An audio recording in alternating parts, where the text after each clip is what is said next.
The air was a boiling haze, vibrating with the cruel intensity of the Pliocene.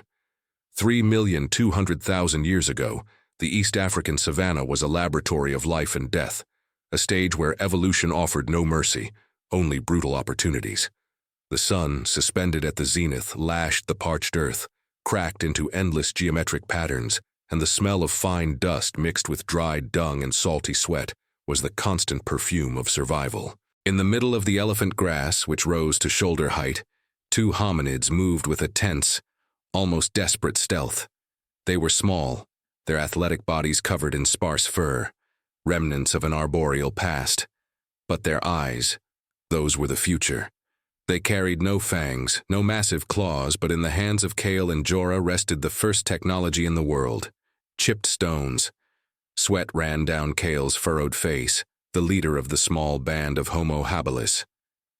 Kale was sturdy, about 1.30 meters of compact muscle, and the deep scar that cut across his left shoulder was a constant reminder that audacity carried a steep price. His brown eyes scanned every shadow, every movement in the rolling landscape. Beside him, Jorah, slimmer and a few centimeters shorter, with reddish earthy hair. Jorah was speed, the muscle Kyle directed. They were hunting, and hunting for their kind meant facing opponents often 100 times faster, stronger, and better armed by nature. Need had become unbearable. For 3 days, fresh meat had been nothing but a distant memory, and the roots and tubers they managed to dig up barely sustained the children and elders in the improvised camp a few hours' walk away. Kyle knew hunger wasn't just discomfort. It was the trigger for social collapse and inevitable death beneath the sun. The search for food was not a choice. It was an existential decree. They had found the perfect target, or, depending on the point of view, the most dangerously viable one. Less than 50 meters away, nestled under a broad canopied acacia, stood a female ostrich. It wasn't just any ostrich, it was a mother, guarding a nest of eggs that represented an energy banquet, an incomparable wealth of protein. And it was precisely that instinctive protection that made her lethal. The ostrich, a mass of black and white feathers, rose to over 2 meters. Her large, alert eyes looked capable of seeing through the very heat. Kale watched the tension in her legs, powerful muscular columns capable of 60 kilometers per hour, and, more importantly, equipped with sharp claws that could rip the flesh of a hyena in a single devastating kick. It was a target that, if approached incorrectly, meant crushed bones and the end of the hunt before it even began. Conflict was intrinsic to their existence. Homo habilis were forced to rely not on brute strength, but on cooperative intelligence and, above all, patient persistence. They couldn't outrun the ostrich, but they could force her to make a mistake. They could exhaust her vigilance. Kale gestured discreetly, crouching even lower.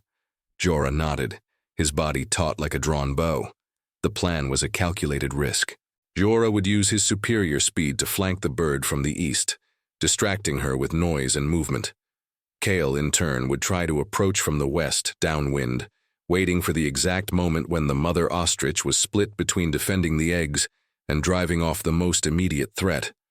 However, the complexity of the savanna rarely allowed simple plans. Kale felt an icy shiver crawl up his spine, an ancient instinct screaming danger. It wasn't the ostrich that worried him in that moment. The savanna was strangely silent. The constant buzz of insects had ceased, and even the distant herds of gazelles seemed to have frozen. Kyle knew silence was often the omen of something far larger, something that saw Homo habilis not as hunters, but as an easy, soft meal. He tried to ignore the thought, the fear of something with curved fangs and the strength of a small tree trunk, but the open noose of danger kept tightening around his mind. They had to be quick. The hunt wasn't only against the ostrich, it was a race against time before other predators, better adapted and massive, were drawn by their mere presence in the area. Jorah began his move, crawling silently until the grass thinned. He carried the heaviest weapon they could handle effectively, a stone the size of a small melon, flaked to form a blunt point, but with enough mass to cause internal damage. Adrenaline began to pump. The smell of earth dampened by sweat rose sharp. Suddenly, Jorah burst into motion. He stood and ran, screaming a shrill, piercing sound that was more a cry of primal rage than communication. The ostrich reacted instantly. Her massive body pivoted, feathers bristling at maximum alert. The bird's focus, previously diffuse, locked completely onto the sudden, noisy threat coming from the east. Jorah kept running in zigzags, a calculated dance of bait. The distraction was exactly what Cale needed. He ran, hunched low, exploiting the bird's momentary blindness to his right. The ground beneath his feet was hard, and each step was a bet against the dry crack that could give him away. In his hand, Cale held his most valuable tool, a fragment of basalt carefully chipped on one end, forming an irregular edge. The Olduvai tool, capable of cutting flesh and tendons, or, if luck favored him, opening the prey's throat. The ostrich, frustrated by Jorah's speed and erratic motion, began to stretch her neck, beating her wings in an empty threat, preparing for a frontal attack. Jorah was fast, but if the ostrich chose to chase him, the hunt would be lost. The ostrich was an optimized running machine. Jorah, no matter how athletic, was a bipedal primate, adapted but still slow by comparison. Kyle saw his opening. He was less than 10 meters away. He didn't aim for the head or the massive body. The strategy was simple and cruel. Strike the knee, the leg joint that held all that power in balance. He leapt the last meters, ignoring the pain in his own knees and the crushing weight of the heat. As he jumped, he hurled the basalt shard with all the strength in his arm, targeting the vulnerable point. The impact was satisfying, a wet thwack, followed by a guttural sound of pain from the ostrich. The shard didn't penetrate deeply, but it was enough to tear the skin and the thin muscles around the heel, throwing off the supporting leg's balance. The ostrich shrieked, a harsh, terrible sound, and confusion took hold. Pain overcame vigilance. The bird tried to turn and attack Cale, but the injured leg forced her to stagger. This was the crucial moment of evolution, the triumph of planning over strength. They weren't just hominids.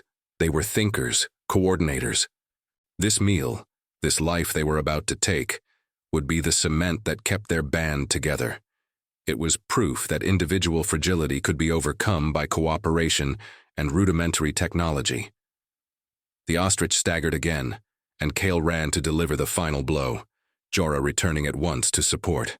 Victory was a single strike away. They could already smell the strong metallic scent of hot blood in the dust.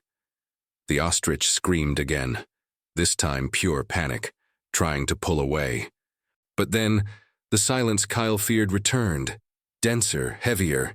The ostrich was no longer looking at them, nor at her eggs. Her large eye fixed on a point beyond the hominids, behind them, toward the tree line from which Kyle had emerged.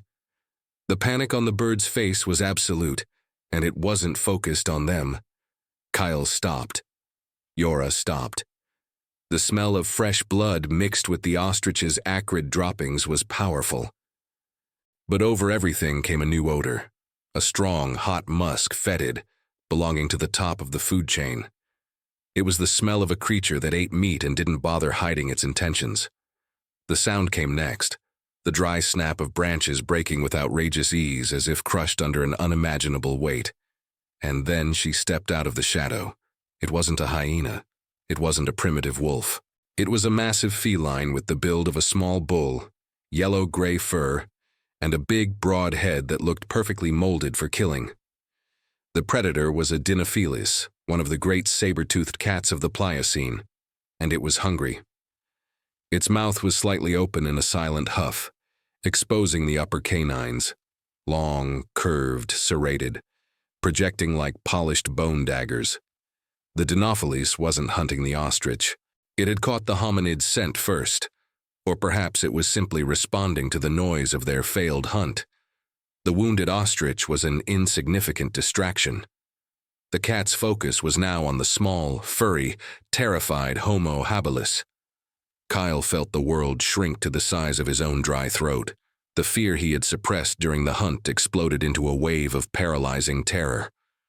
They were easy prey, the unguarded prize, the unexpected snack that had wandered onto the true predator's path. The ostrich, seconds ago the source of all tension and the target of their evolutionary effort, was now only a dying spectator.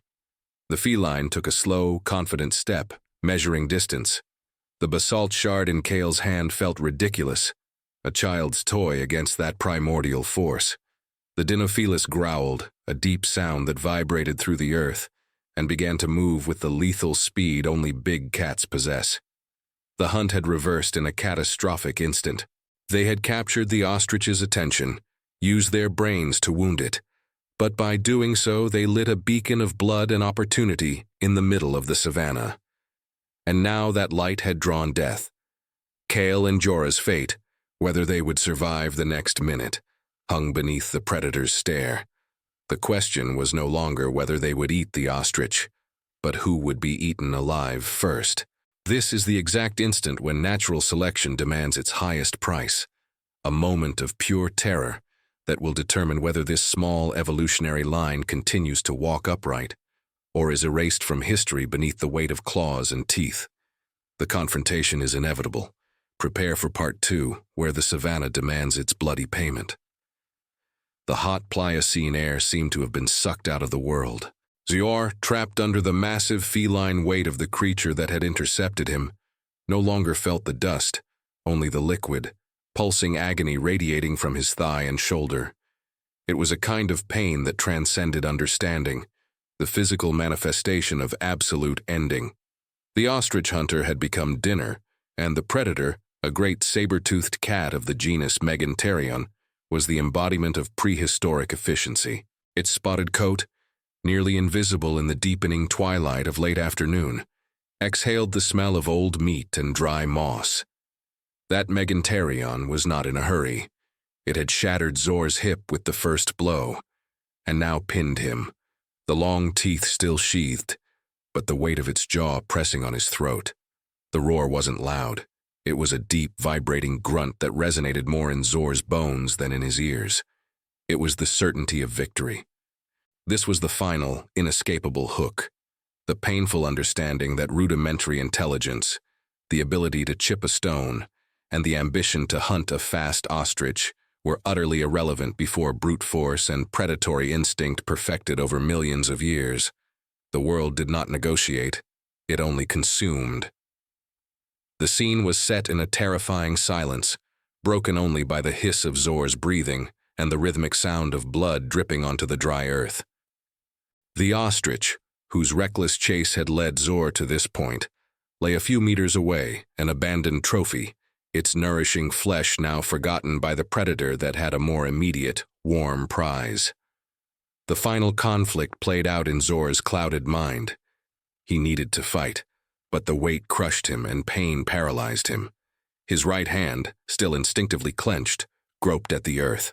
He felt gravel, dry grass, and then a useless flash of hope. The quartz core he had used to try to crack the ostrich's bone. It was a tool, his only defense. In a desperate surge, with a strength drawn from the last reservoir of adrenaline, Zor lifted his arm and tried to drive the stone shard into the cat's belly. It was a weak blow, deflected by dense muscle and the predator's fat, barely scratching the skin. The movement, however, served only as an irritant. The Meganterion made a sound of disgust, closer to a hiss than a roar, and tightened its jaw.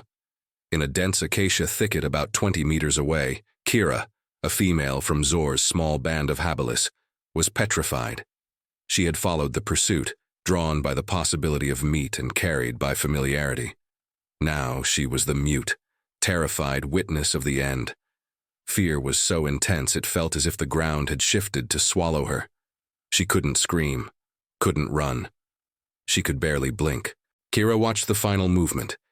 She saw the Meganterion loosen its grip on Zor's throat for a moment, not to free him, but to reposition its enormous head for the coup de grace.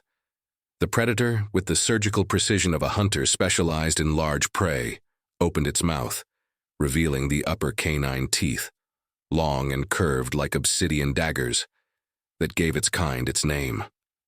Those teeth were designed to pierce and separate cervical vertebrae, or cut the trachea of large herbivores. The sensory re-engagement was instant. For Zor, the world became incredibly slow and clear. He saw the dust rising lazily from his hair, the dying sun reflected in the cat's cold yellow eyes. He thought of his band, the cool cave where they slept, the safety of his mother. Everything condensed into a single millisecond of lucid terror. The climax was brutal and final. With one massive downward motion of its head, the Meganterion drove in its teeth. The sound shattered the savannah's silence. A wet, dry crack, the sound of flesh and bone surrendering to crushing force.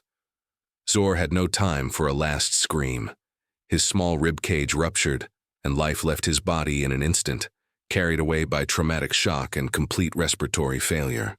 The Meganterion wasted no time. With Zor now inert, the predator began to feed, tearing into flank and abdomen with grotesque ease. The scene was a primal display of predation. The cat opened Zor's carcass to access nutrient-rich organs, eating him alive in the most literal sense of the phrase, because Zor's mind may have gone dark, but his body, now a mere reservoir of energy, was being consumed immediately. The cat's mouth chewed with terrible satisfaction, muffled grunts of delight contrasting with the mortal stillness of the small Homo habilis lying beneath it. Kira, the witness, finally found the strength to move, not to flee but to retreat, crawling backward, blending into the growing darkness. She did not look back. The fate of the ostrich band, the dispute over meat, the hunger that had driven them, everything was insignificant.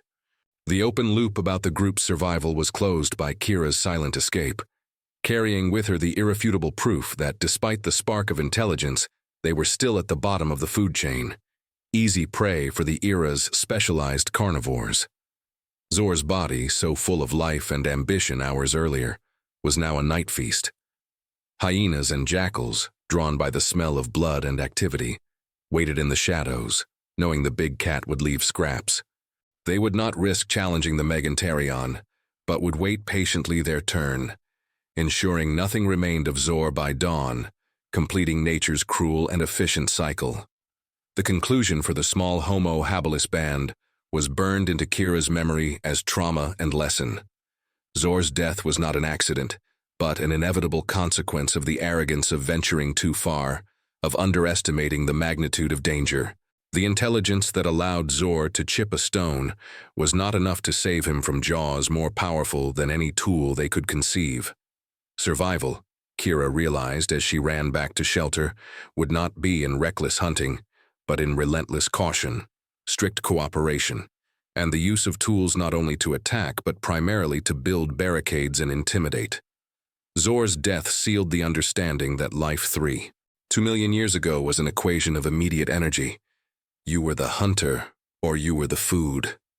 Silence swallowed the clearing. The only sound was the slow, methodical grind of teeth crushing flesh and bone as darkness fell over the savannah. Where Zor had been, there was now only a stain in the dry grass. The price for underestimating the Plioccene's ferocity had been paid in flesh and blood. The ostrich suddenly seemed like a ridiculous objective.